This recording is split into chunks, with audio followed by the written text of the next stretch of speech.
देखिए, आज हम इतिहास विषय के अंदर जो हमारे अंग्रेजों के समय 3 प्रकार की जो कर की व्यवस्था थी उसके बारे में चर्चा करेंगे कि किस प्रकार से जो अंग्रेज है हमारे यहाँ के किसानों से, जमींदारों के माध्यम से कर वसूला करते थे। तो उसके बारे में बताने का प्रयास करेंगे कि प्राचीन समय यानी कि आधुनिक काल के अंदर जब अंग्रेज यहाँ पर आए थे तो उन्होंने 3 प्रकार से उन्होंने यहाँ से कर वसूल करना प्रारंभ किया, कर वसूलना प्रारंभ किया। तो अब इसमें चर्चा करते हैं अपन कि हमारे अंग्रेजों के जो अंग्रेज यहाँ पर आए थे उस समय 3 प्रकार की व्यवस्थाएं थी कि पहले प्रकार की व्यवस्था थी स्थायी बंदोबस्त प्रणाली, दूसरे प्रकार की रेतवाड़ी प्रणाली, तीसरे प्रकार की महालवाड़ी प्रणाली। 3 प्रकार के कर उस समय अंग्रेजों के द्वारा भारतीयों से वसूले जाते थे। तो तीनों के बारे में चर्चा करेंगे यहाँ पर कि स्थायी बंदोबस्त क्या होता है। स्थायी बंदोबस्त ये होता है जब कोई खेत होता है, किसी मालिक का, किसी किसान का खेत होता है, उस किसान के खेत में से अगर उसकी उपज होती है, उसका जो कर होता है, उसका कर अगर बीच में बिचौलिया जमींदार के माध्यम से अगर टैक्स राजस्व अगर अंग्रेज वसूलते हैं उसे स्थायी बंदोबस्त प्रणाली कहा जाता है। यानी कि अगर इनडायरेक्ट रूप से पहले जो किसान है वो जो टैक्स है किसको देगा, जमींदार को, उसके बाद में वो जमींदार है अंग्रेजों को टैक्स देगा। तो इस प्रकार से इनडायरेक्ट रूप से अप्रत्यक्ष रूप से किसानों का जो कर है, राजस्व है, वो अंग्रेजों के पास पहुंचता था। उसे कहते हैं स्थायी बंदोबस्त प्रणाली, स्थायी बंदोबस्त प्रणाली। अब दूसरी प्रणाली के बारे में चर्चा करते हैं, रेतवाड़ी प्रणाली।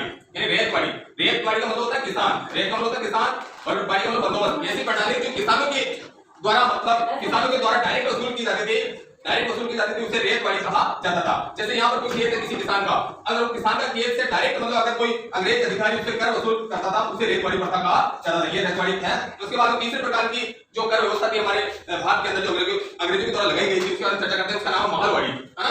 तो महालवाड़ी में क्या होता है कि एक तो गांव का मुखिया होता है उसको चुन लिया जाता है और पूरा गांव का जो मुखिया होता है पूरे संपूर्ण गांव के जितने भी किसान होते हैं उसका कर वसूल करके वो कर वसूल मुखिया के माध्यम से कर मतलब अंग्रेजों के पास में पहुंचता था। यानी कि पहले किसान किसको देंगे, गांव के मुखिया को, और गांव का मुखिया मतलब किसको पहुंचाएगा, टैक्स राजस्व किसको पहुंचाएगा, अंग्रेजों को। तो इस प्रकार की जो प्रथाएं हैं वो अंग्रेजों के समय यहाँ पर थी। तो ये आरबीएससी फर्स्ट ग्रेड इतिहास का जो एग्जाम होगा उस एग्जाम के सिलेबस में भी ये चीज दी गई है और आपकी कक्षा 12 के अंदर भी ये चीजें दी गई है।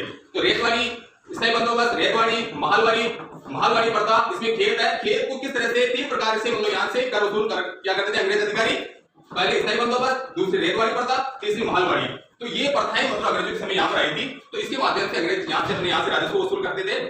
तो ये मतलब सबसे पहले आपको बता देना चाहता हूँ कि सबसे पहले हमारे यहाँ पर यूरोपियों के बारे में बात करूँ अपन, तो यूरोपियों में सबसे पहले यहाँ पर पुर्तगाली आए थे 1698 में सबसे पहले पुर्तगाली यहाँ पर सबसे पहले भारत के अंदर आए थे।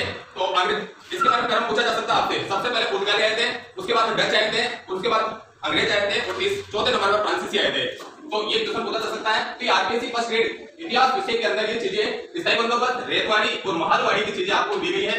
ये सिलेबस आरबीएससी का जो इतिहास विषय का सिलेबस है उसमें सब चीजें दी गई हैं। किस तरह से यूरोपियों का आगमन भारत के अंदर हुआ है ये तमाम चीजें उसके अंदर दी गई है। साथ ही कक्षा 12 के अंदर भी ये चीजें दी गई हैं ताकि ज्यादा से ज्यादा अगर इस चीजों को, स्थायी बंदोबस्त को, रेतवाड़ी को, महालवाड़ी को ज्यादा इसका विश्लेषण करेंगे तो ज्यादा आप लोगों को समझ में आएगी चीजें।